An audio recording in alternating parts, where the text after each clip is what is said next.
Well, hello, this is Jeff Gaudiosi, and you're on misplacedstraws.com where music comes to life. And my guest today has been on here a few times before, mainly because his band Eclipse is one of my favorite bands.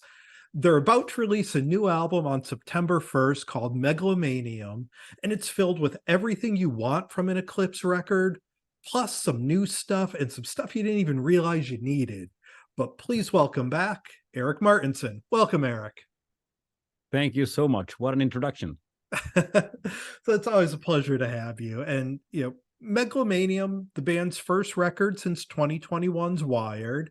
And I just love that it continues the evolution of this band.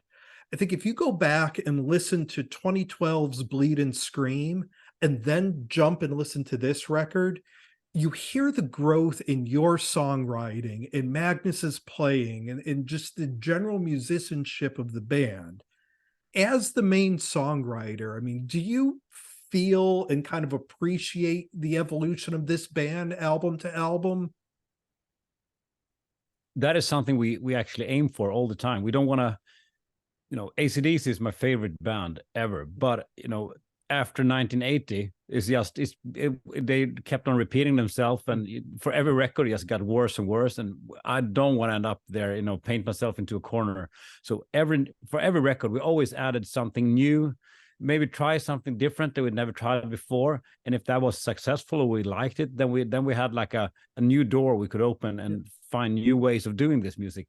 It's still Eclipse, but it's I really appreciate that you like the evolution, because that's super important for us. And I think that's, even if some fans complain that they think Bleed and Scream or Armageddon or whatever record is their favorite, it's still, if we would do those records over and over again, they wouldn't appreciate it either. So I think it's good for both creativity, for the band and for the listener as well, to like challenge them with something new for every time. Right. And I think the best part is the Eclipse sound is always there.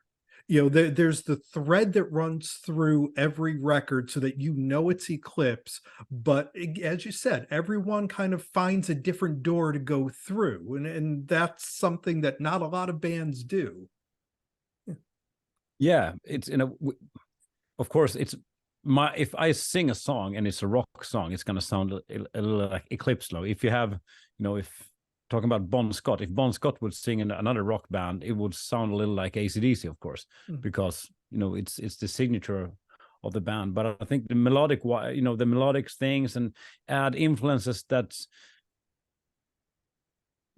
new influences. It can be everything from black metal to classical music. It can be anything. It's like, if we add something and we can make it work, then it's cool.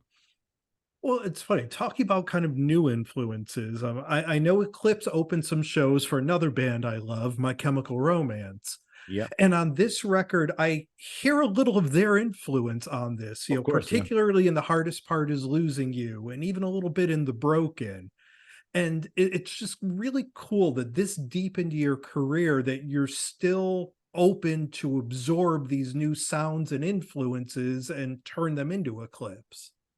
Yeah, and I always like the kind of emo rock thing, even even back in the day. So I always, there are songs, even on Bleed and Scream, there's a song called SOS, which has a little of that, a little emo rock thing. It's like, I always try to add that because I really like that, that vibe. I always like that. And I love My Chemical Romance, of course, and a lot of those bands. And we had even managed to add some like kind of skate punk vibes on this one as too, which I really like as well. I think First you time. guys have always sort of skirted around that, and there's always been little pieces of more of a 90s 2000 pop sound in what you guys do. And I think on this record, it's one of the areas that you expanded a little bit more on. Yeah, yeah. I think it's fun, and it's like try new stuff, and if it takes some time to understand, to see if it works or not. In like in a few years, I will have a listen back to the record and see if it still holds. I don't know. It's very hard to tell. Some stuff just some of the stuff I really liked on the previous, older records, or maybe nowadays, that was maybe not that good. But back when we wrote it, we thought it was cool. Yeah. Well, but it's something new. We did Viva La Victoria. That was also a new vibe for us, and it worked out pretty well, Yeah, to say the say the least. least. Yeah, so you got to take chances. Yeah. And we mentioned naturally Eclipses yourself and Magnus Henriksen on guitar, Philip and Victor Krusner on drums and bass. This is the third record in a row with this lineup. Now that you've recorded a few records, you've toured regularly with this lineup for about 5 years now. Does it change your approach to writing? Because now you know what these guys are capable of and what they can do live. Does it give you a little more confidence when it comes to writing the record? I, I'm not sure. It's the best lineup we've ever had. Yeah. Like we are having a really good time together. Finding musicians is easy. To find people who can play Eclipse songs, that is pretty easy. But to find people you like to hang out with all the time, and when you're on tour, the least thing you do is play music. The most of the time, you're just sitting together, being bored, or drinking beer, or watching a movie, or whatever. And that when you kind of live together so much, it's got to work. The chemistry got to be right, and this time it's perfect. It's wonderful, and I think that affects the whole vibe of the writing as well, of course, because you enjoy being in the band. Yeah. And Yeah. you guys have played some huge shows in Sweden and throughout Europe. You opened a couple of the Motley Crue Def Leppard dates over there. Here in the US, you guys have done some of the cruises, you've done some of the bigger festivals. And we've talked about this before, but do you ever see Eclipse kind of getting that chance to do a bigger run of shows, whether it's opening for a band like Guns N' Roses or Def Leppard or even My Chemical Romance, as opposed to, trying to headline something on your own?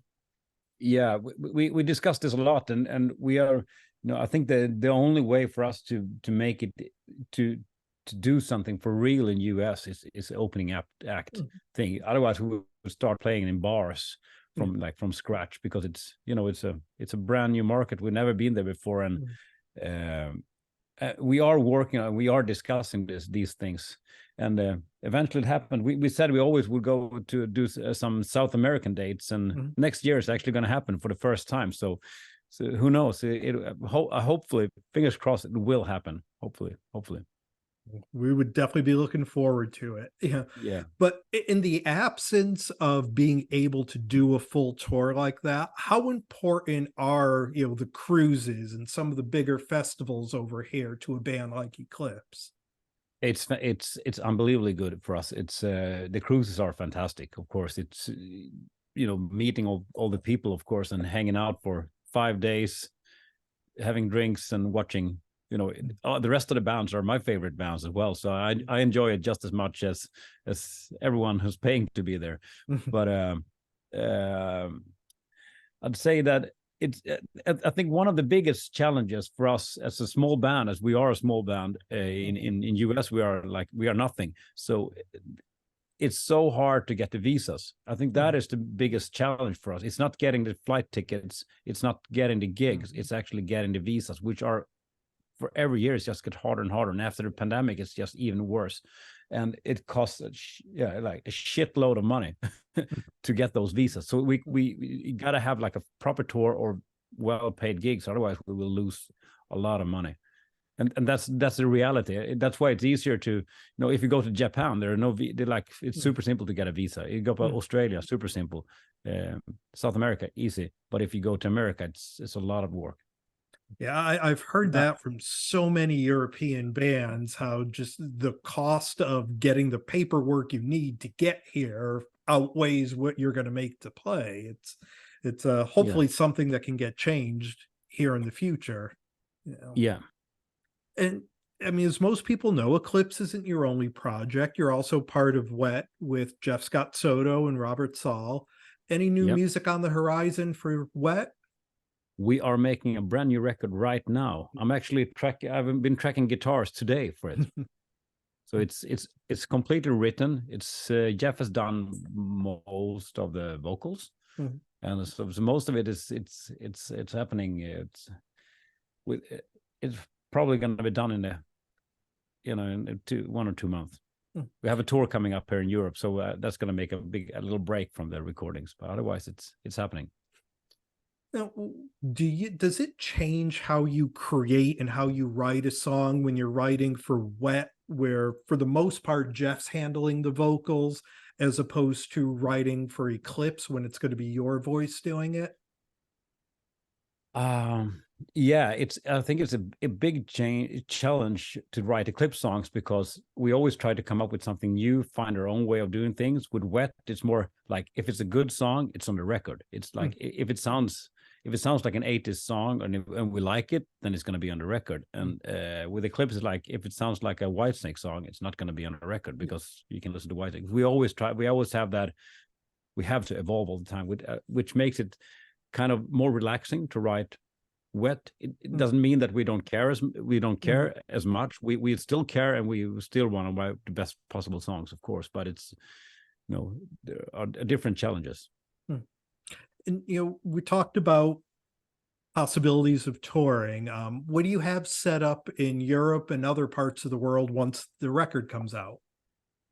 We are this weekend we're playing a festival in Portugal, and then just a few days later we are starting off a co-headline tour together with Heat, Oh, Swedish wow. band Heat. We're gonna be for 2.5 or 3 weeks. We're gonna tour with a nightliner throughout mostly Germany and some France and Austria, and so like middle Europe. First time ever we're gonna play together for Hmm. real. We have been talking about it between the bands because they're friends of us, of course, and fans has been asking for it. So like this time, it's like, okay, let's do it. Hmm. So hopefully, Yeah. let's see it works out. But it's some of the shows are already sold out, so it's going to be good. Yeah, I would think that's an amazing lineup. I mean, that's something that, you might not be able to do an entire US tour with that lineup, but I mean, you hit a couple of shows in big cities and people like me will definitely be there. Yeah, but that is one thing that is actually one of the things we've been talking about. That would make sense to do. Mm. We go like two Swedish bands, then it would make even more sense for people in the US to travel to the gig. Yeah. Do some shows, maybe like do 8 shows, 10 shows, whatever, Mm. and like Definitely. hope for the best. Yeah. And now, what do you see for your future coming up? Just kind of continuing the cycle of recording and touring with Eclipse and Wet. I know you work with a lot of other bands, production wise and writing wise. Are you looking to kind of branch out and work with other bands or other artists? Will we ever see an Erik Martensson solo record? Well, solo record. I think you gotta wait for that one because I've I have enough projects to write to, and I think I can do not everything I want to do, but most, with Eclipse, it's not a solo project at all, but it's, we can do whatever we want. And if I have one song and I really want to do a song like this, then everyone's like, okay, let's do it. Hmm. So I think we have artistic freedom enough so the world don't have to see an Erik Martensson solo record. I can spare the listeners. And uh, well, I always work with other bands. I mix a lot of records. That's Mhm. what I do. Is like a full-time job for me, mixing and mastering records Mhm. for different bands. It's everything from symphonic metal to country music. That's great. Well, we've been spending some time here with Erik Martensson. The band is Eclipse. The record is called Megalomanium. It's out on September 1st. It's another great Eclipse record. The one thing about an Eclipse record is it's always just a fun record to listen to. It's a quick 38-minute hit of just great songs and highly recommend it. Erik, thank you so much Thank for you. taking the time to do this. Thank you so much for listening and having this interview. Yeah, and best of luck with Megalomanium, and hopefully we'll keep our fingers crossed at some time in the next year or two we can catch you here stateside. That would be fantastic. Absolutely. Okay, thanks a lot, Erik. Thank you so much. Yeah.